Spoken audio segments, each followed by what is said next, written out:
Thank you so much. Antonia, thank you. Beautifully presenting us, beautiful presentation and pronunciation of my esteemed panel of guests. Ladies and gentlemen, what NEM does so well, and lovely to see you all once again, what NEM does so well is bring the top people into the room. And we have the top people. I mean, Deputy Director General of the EBU, General Director of Croatia Radiotelevision, President of the Management Board of RTV Slovenia, Chairperson of the Board of the Latvian Public Media, Director General of Bulgarian National Radio.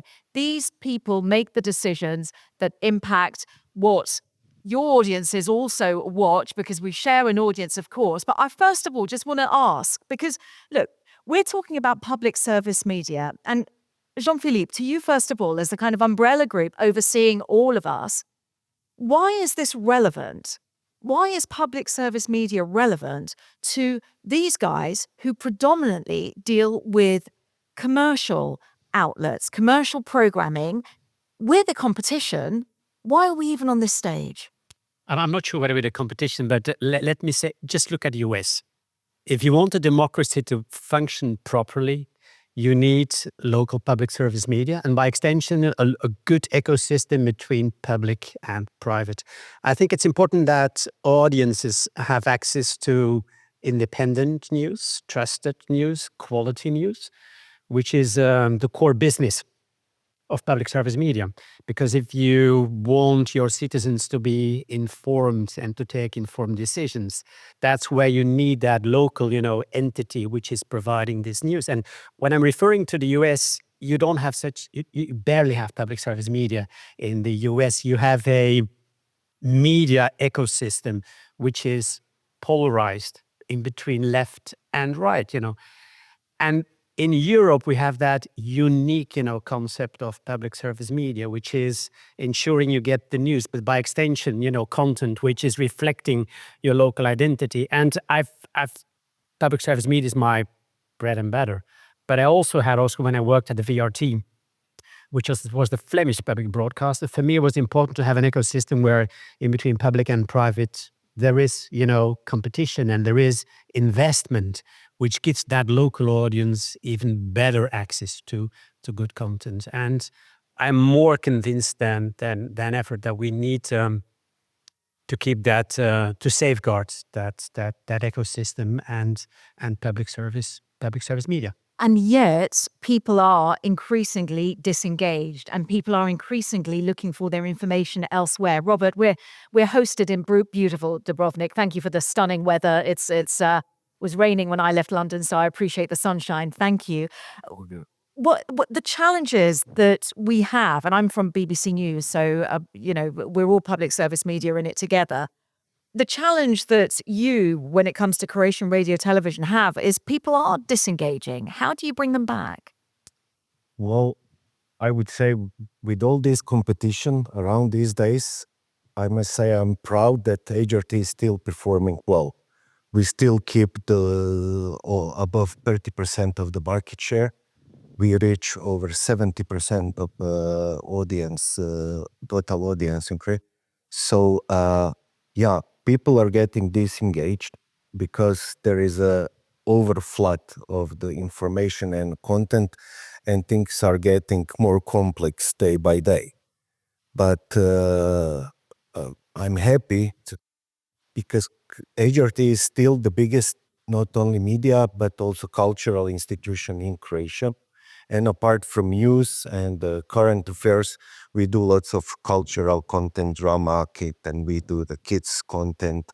We still do lots of sports. So this is how, with the variety of this content and the huge amount of content that we produce and acquire, we still keep managing to serve all groups of audience rates. But the complexity is growing, and we will have to transform together with the audience in the future.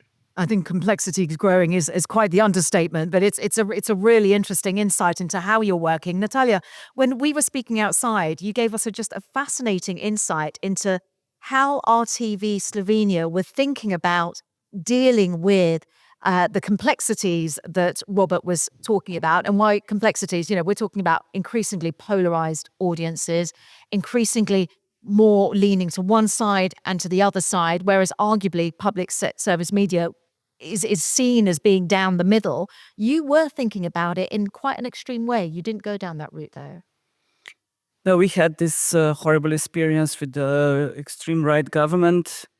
And, when the right-wing people come to the government, they think that all people of the media are left-wing. So we need to change, everybody and to do it to make the public service media right-wing or balanced. There is no balance. There is just professional work and non-professional work. And I think this professionalism is the one we are leaning, we are going to.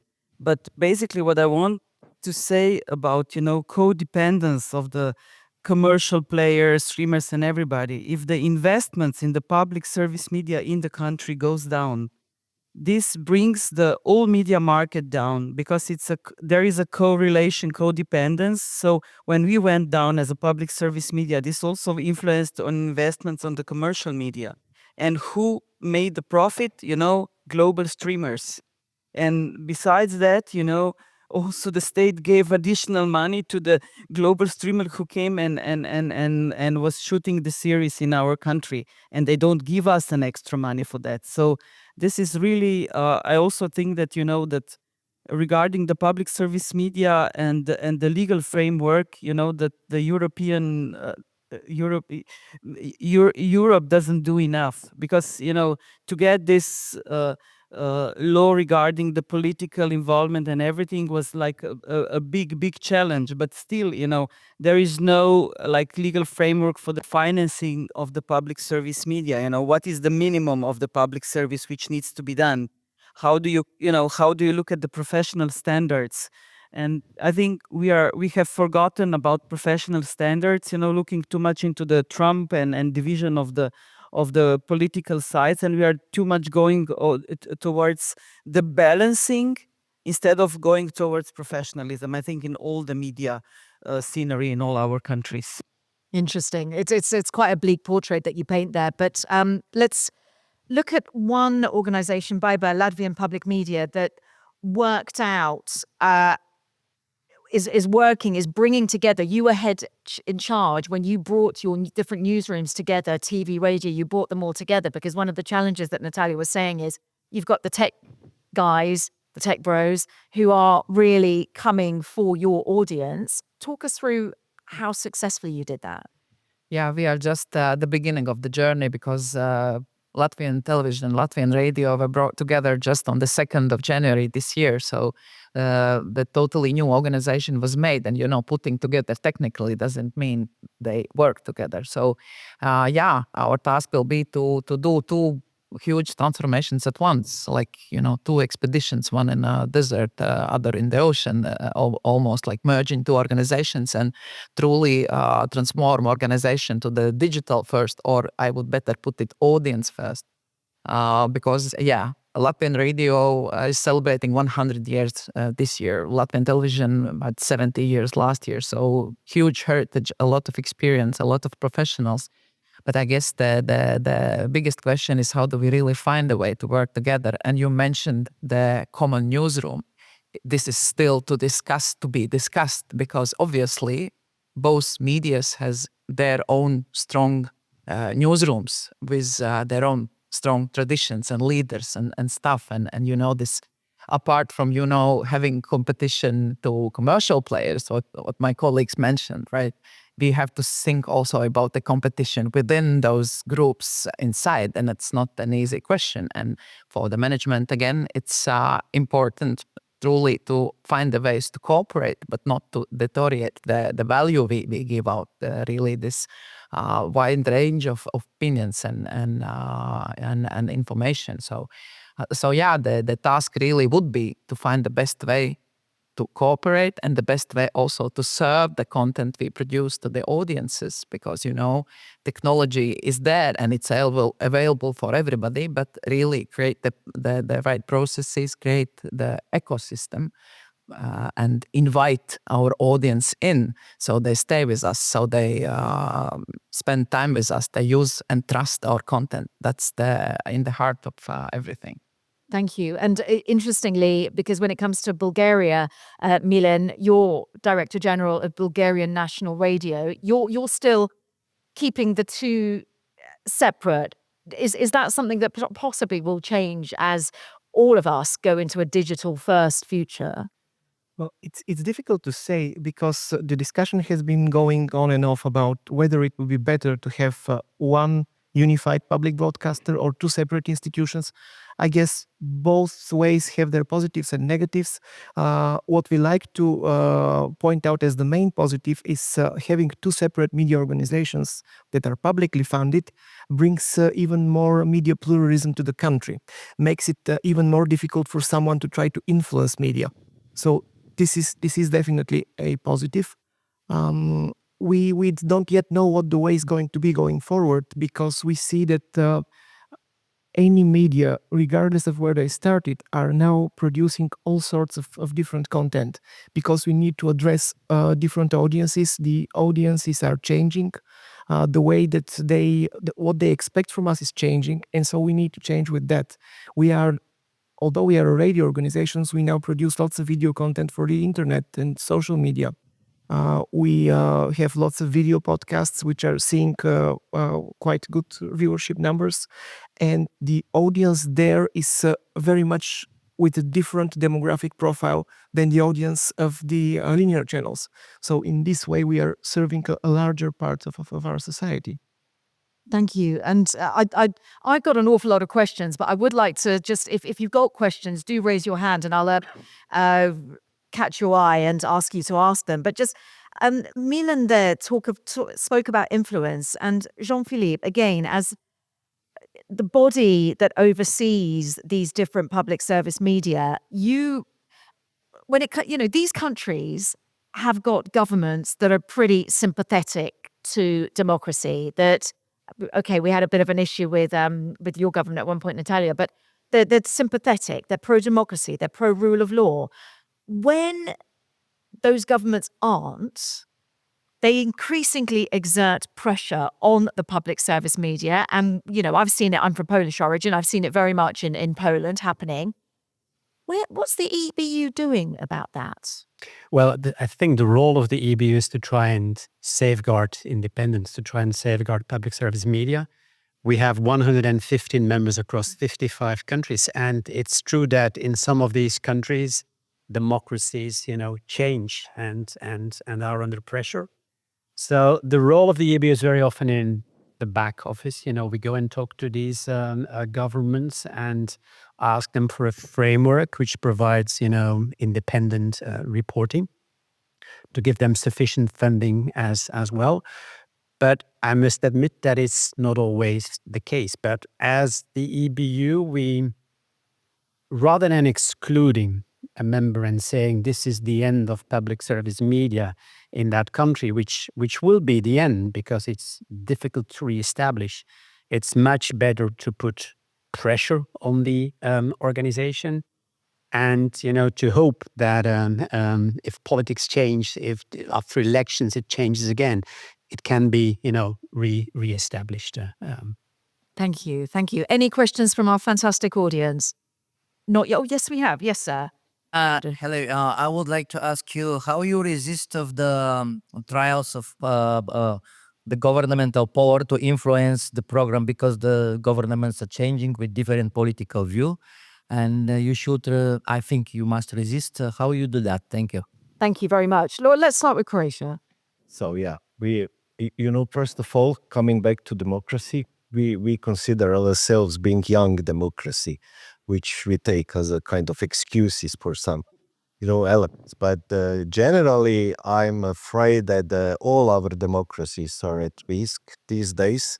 And as a result of that, looking at the Europe from the north, coming down to the south, it's public service media are under the bigger pressure day by day.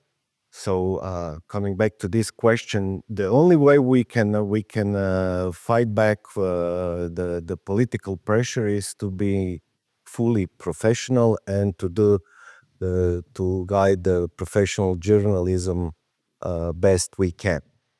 Otherwise, there are no really a tool to push back on political pressure.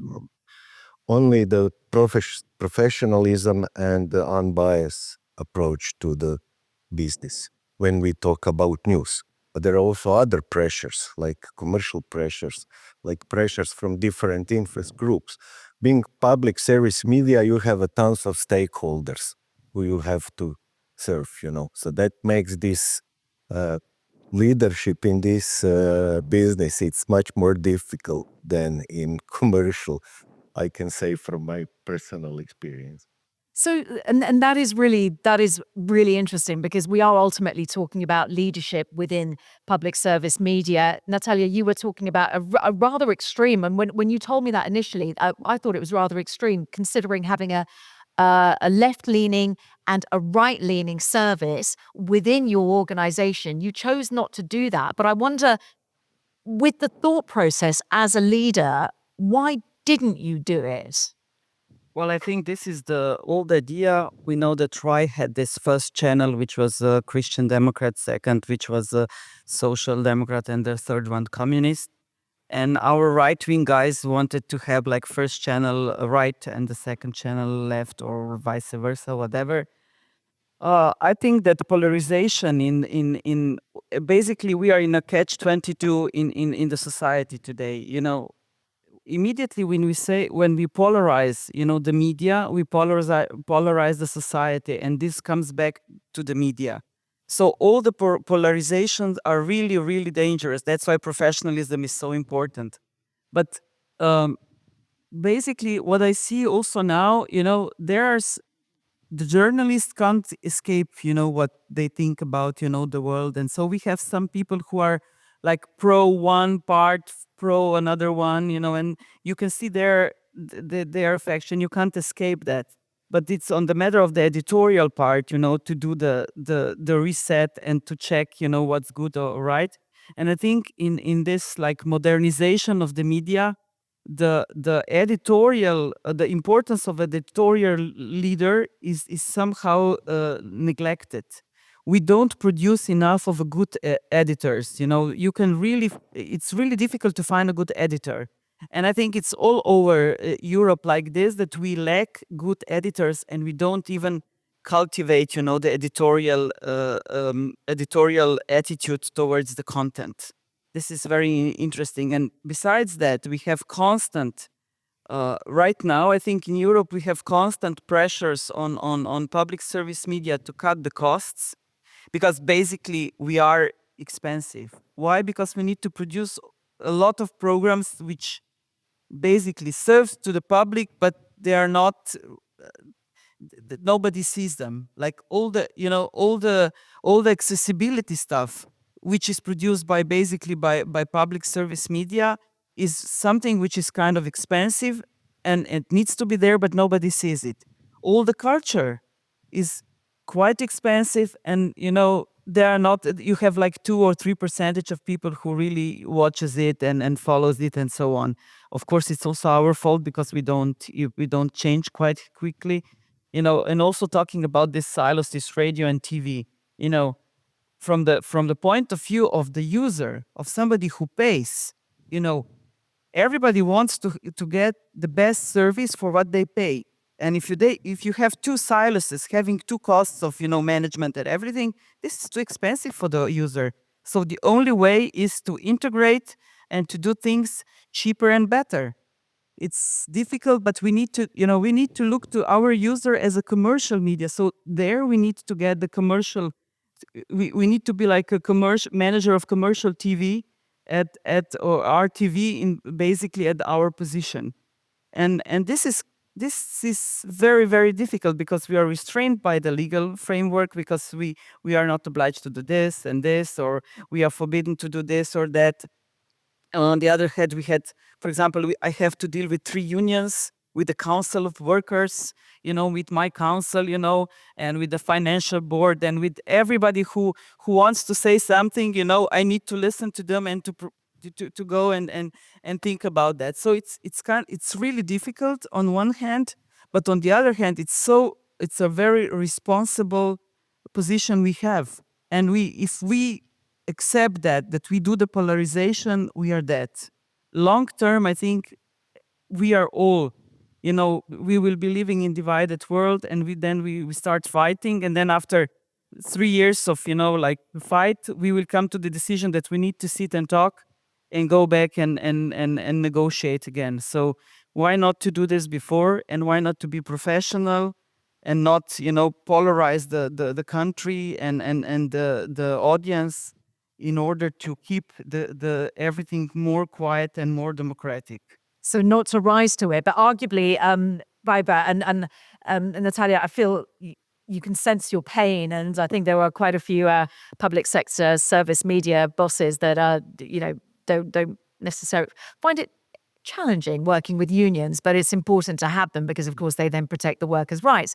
Just going to this concept, Baiba, of not rising to being polarized, and yet arguably that's what the audience is consuming on the socials. We've already mentioned the tech bros, etc. So, if the audience wants to just eat fast food, why not let them do that? Because they're making a choice. They just want to eat fast food. It's their choice. They're paying for you. Yeah, I guess fast food always will be in fashion, whatever we do. But still, I guess the role of, we can play a big role in this, and obviously the way we use the content today, especially on social media, is in the way that we expect simple answers to very complex questions. And unfortunately, they are available, on those 3-4 second videos where you get answers. But this is also about our competences and how we can increase the competences of ourselves, of our journalists, of everybody involved. And technology also are very helpful here. Also speaking on the accessibility you mentioned, yes, it used to be super expensive, but now technology can help us really make it cheaper. So yes, so one of the roles of the public broadcaster is also to educate, and also to educate the audience in terms how do we serve the content to them. And I guess we also may grow in the way in how simple terms, and I'm not speaking on oversimplifying, but just, I very much agree with the idea that everything has to be explained the simplest way possible, but not simpler. So yeah, and speaking on the I'm with public broadcaster. It's only my 6 months now, so I'm quite new, and I'm coming from the commercial with the commercial TV experience. And people, we don't like to change, like in general. It's not depending which media we are in, but we need to be encouraged that something is possible to be done. And also, if we need skills, we need trainings. So, as I say, education both for the public and also internally is super important. So we stay relevant, and very clear principles, And I also mentioned when we discussed before, I'm very sympathetic towards the BBC approach of this newsroom transparency. So you clearly, each author of each piece of the content, you clearly know why have you started this story? What do you want to tell, and how will you make sure that it's balanced and really well researched?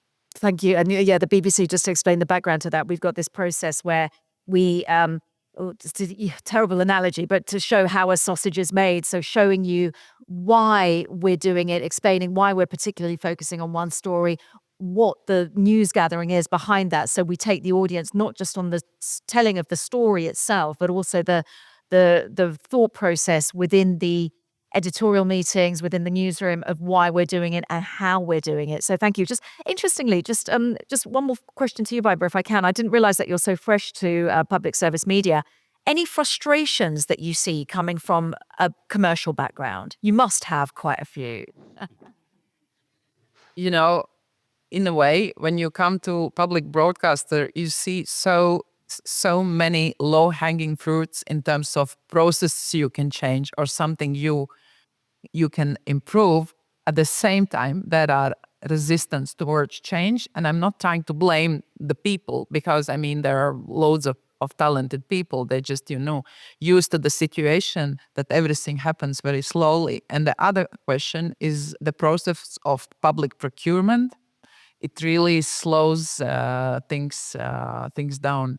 And the third, which is like the biggest, it's like the frustration and the biggest potential that we lack through a well-functioning digital service like streamer on the big screen, which is, mandatory and a must.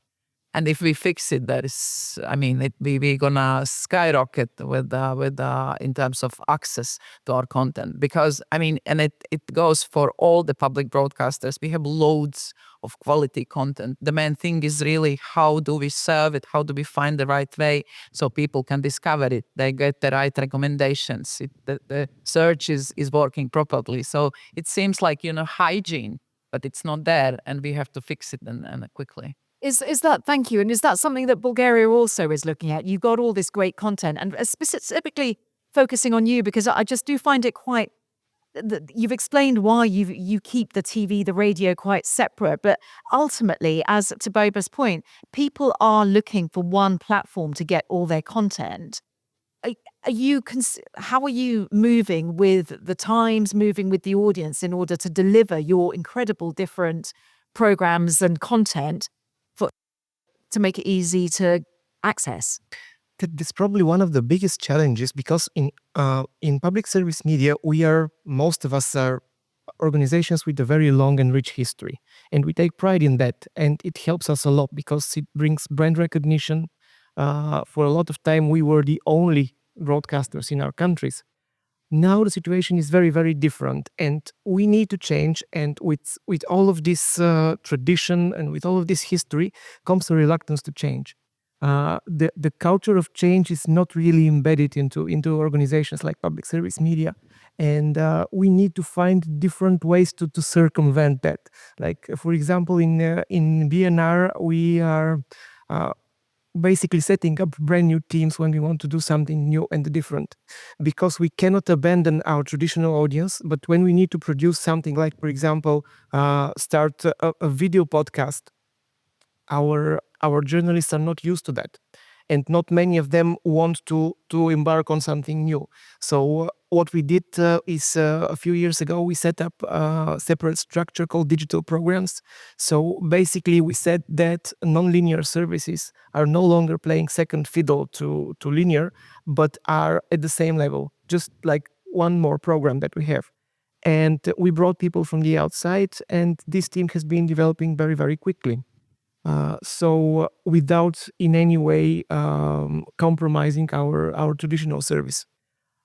It all comes down to resources in the end, because as being publicly funded, we are usually don't have enough resources to do everything that we would like. And it is very important for any country to have a good strategy for what they want to do with their public service media, because public service media are a very, very important tool, a pillar of democracy. There are lots of statistics. I remember a study of Eurobarometer from 2022, I think, which showed a positive correlation between trust in public media news and trust in institutions in the country in general, and the democracy index. So the more trusted the public media in the country is, the higher basically every democracy index is in the country, which means that having strong public media is a benefit to the whole media sector and to the whole country. And that's probably the most important reason why we need to safeguard what we are doing. If I may add just shortly, I see the similar resistance to change also in Latvian public service media, but I truly believe that we have to build this common understanding that if we are not changing, we will not be relevant for people in like 5 years. The media consumption habits are changing like rapidly. We all of us see how do we consume media. So we have to be strong leaders, and we have to push this change. And we can't just say, oh, they don't want to change, we will make another digital department. There should not be digital department, because everything needs to be accessible to everyone. So I guess this is our role as a leaders, really, to explain and explain again, and try to find a way how really we show why do we need to do the change and how to push it through. Jean-Philippe, before I let you get in, I'm just going to say, as you guys are all the leaders in the room, I'm the mere employee. I'm just going to suggest pay your journalists more, and believe me, they will be taking on more of the challenges, because we're happy to do podcasts, online, TV and everything, but you just need some kind of reward for the extra work. Jean-Philippe. Well noted. No, what I want to say is we need to take a step back. This is not about radio, not about TV, not about digital, not even about podcasting. It's about stories. And the biggest lesson I learned from one mentor in my career was, you're in the business of building relationships with people through stories. And that's how you serve that democracy. And it's all about content, which in our case needs to be, creative, independent, trusted. The challenge is, how do you get that content, to all of the audiences? And that's where we need to rethink, the system. There is great content, but doesn't reach all of the audience because of the distribution challenges you have. I'm happy that many of our members now move to their own platforms. A lot of them are still dependent on third-party platforms. So that's one challenge. The other challenge is we need to get rid of the way we are telling these stories, because not everybody understands them. So we need to find new ways. And, I'm a big fan of current affairs, of the business you're in. But I'm well educated. I know how the world, is what the context of the world means. A lot of people don't. And these people need, other formats, to understand what is happening in the world. And if they better understand what's happening, then they can take an informed decision. Today, we live in an information, bubble, which has been, created by the big tech, whatever you like, you get more. And we have smart, between brackets, politicians who understand how the systems work and who create, political, societal, bubbles, because it serves them as well. And I think that's what we need to break. And we're legacy organizations. It's celebrating 100 years. Means that HRT has been present in a very rich Croatian history. We have that knowledge, but reinventing ourselves to better serve all of these audiences is the big challenge. But I think we're getting better at it. Are we really? And I love it. Just to drill down on what you were saying, platforms create, and what do you mean? Give me some ideas of what do you mean? Do you suggesting that we stick the content that we make our journalism on? It is not you produce something for radio, you produce something for TV, and then you republish it either on your own platform or on third-party platforms. You need to invent new ways of storytelling. I was shocked when I started at the EBU. I was watching NOS, their youth channel, which had a big, adult audience watching these youth programs. And I said, oh, for sure, it's the parents and it's the grannies who watch along with the children. No, it is these people who don't understand what is the Israeli-Gaza situation. They need it in a simplified, way. And we're getting better at it. Many of them are in a transformation process. I see many newsrooms, many media organizations which have become story-centric, and then who find the right way to publish it. So we're getting better at it. We're still too much dependent on third-party platforms, and I'm really worried now if I see what is happening in the US, where some individuals who own these big tech companies suddenly have their own opinions and think that they need to influence the algorithm, that diversity, equity, and inclusion is no longer important as such.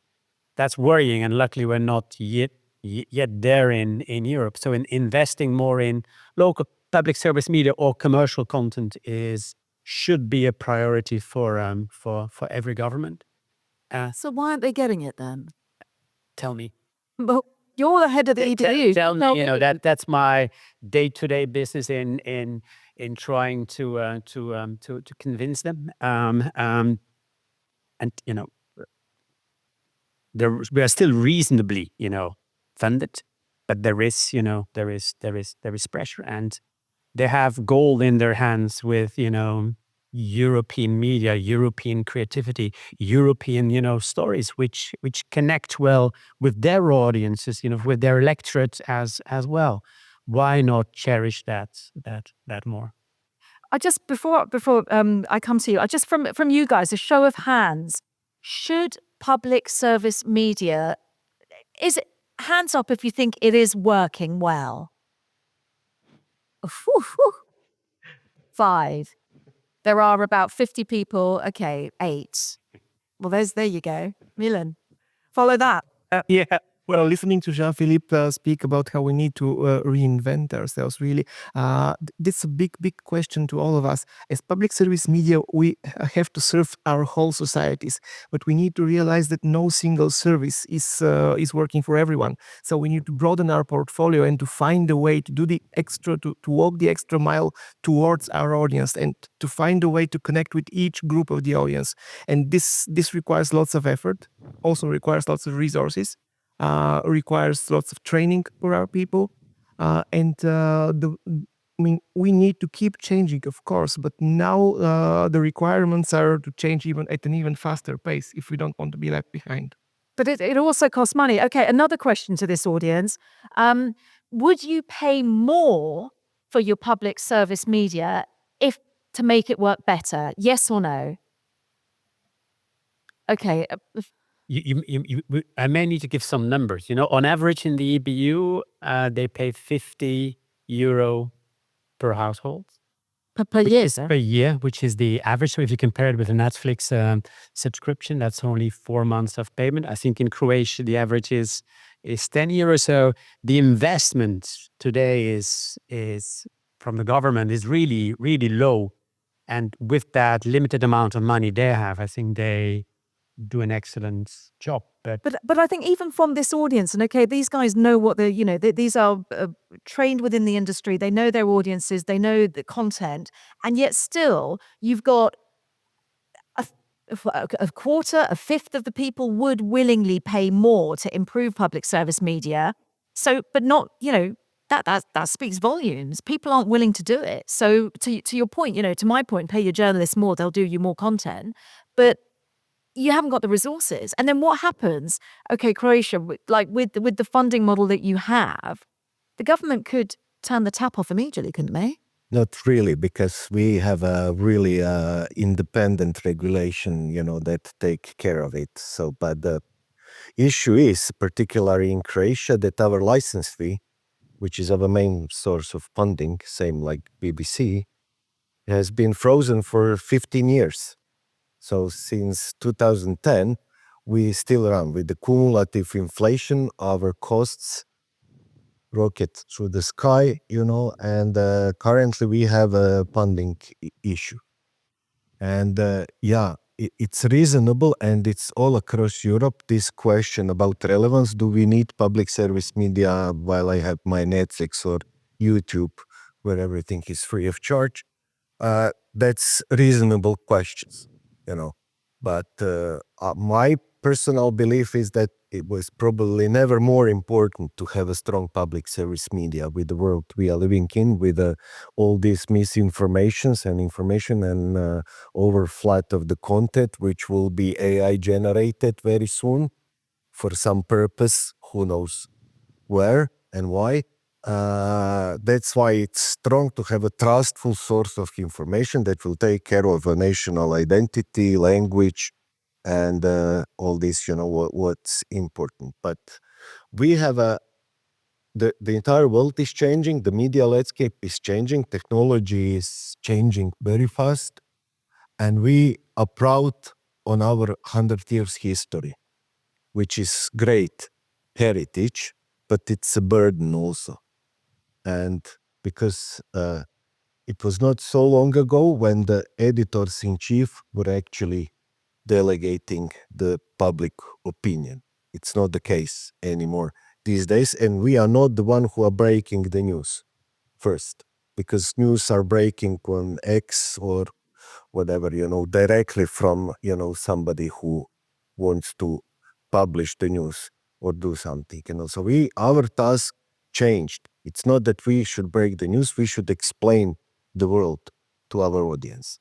So how we cook this meal, and this is good that you mentioned sausages, it's how we actually cook this meal and how we serve it and how we find audience. That's our task. But our problem is that we still like to work as we were working for the last 100 of years. And we have to unlearn this first. And nobody wants to do it, of course. So that's a challenge for public service media, to find the management way how to actually speed up the process of transform. We are learning, we are getting better and better. Definitely, for example, HRT was one of the early digital movers. We have our OTT platform for 15 years already, and it's growing in audience and but still our mentality, our DNA still remains with radio and television. Our central news bulletin at 7 o'clock. We run our stories, we plan our resources around central news bulletins. We fight for news between radio and television. These all things, will have to be changed. But And you then, just to point to Natalia's point, you then have an editor who decides this is going at the top of the bulletin because this, I feel, is the most important. Do they even have the mandate to do that anymore? Yeah, I mean, in reality, they don't. But it's still the old structure, all the work process, allows them to do it. So there is no proper story-centric collaboration where teamwork perform, when analytics kicks in, why we are doing this story today, what audience is interested in about. And this is what we are also trying to, but we will have to do it by force. Unfortunately, it's not that we will have a collective, buy-in that we all understand now we are in the same boat and let's push for change, otherwise we are dead. It's not the case. We have to push it, then they fight back and let's push it. So that's why makes this transformation process very complex. I think that increasingly newsrooms, and Baiba mentioned, the technological advances, the AI that we have, the tech that we have. I know certainly at the BBC, we are constantly looking at analytics. We are constantly monitoring what our audience is interested in. There you got the danger of maybe talking about, I don't know, Harry and Meghan rather than what is happening in Gaza, because that's where the audience is interested in. And that's a completely different discussion for next year, maybe. But just to leave, so we are definitely looking at analytics, and to your point as well, to simplify the news, some of the top searches, especially we'll say US tariffs, one of the main searches that our audience had is, what is a tariff? And here we are talking about tariffs, tariffs 150% for China, this for Vietnam, this for the UK. People were asking, what is a tariff? So your point is really, really good. I'm going to do the typical public service media ending of an audience and give our voice to the audience finally, because I would like your opinion. We know that Donald Trump has just finished or will be ending the funding for PBS, the public service US network, Voice of America, NPR. Is he, hands up if you think he is right to do so? Wow, a unanimous audience. So you're not willing to pay more for your public service media. You think public service media isn't working, but you also think that Donald Trump isn't right to cut funding in US public service media. I mean, wait. The takeaway you can take from that is, I'll leave it with you. You are the leaders, the decision makers. You will make the final decision. But I think this audience, an excellent, excellent audience, tells you everything you need to know. Ladies and gentlemen, thank you for your input. Thank you so much to my esteemed decision makers, top of their field. Gonna just say something. Imagine a world like a country without the public service media. Who would cover culture, who would give the another stories for like accessibility, who would do the educational content, and who would basically, you know, take the concerts and things which are not basically interesting, you know. Who? Tell me. Nobody else, you know. So, but the audience And the public service, of course. the audience wants fast food and they're not willing to pay for it. Ladies and gentlemen, thank you so much, and thank you all.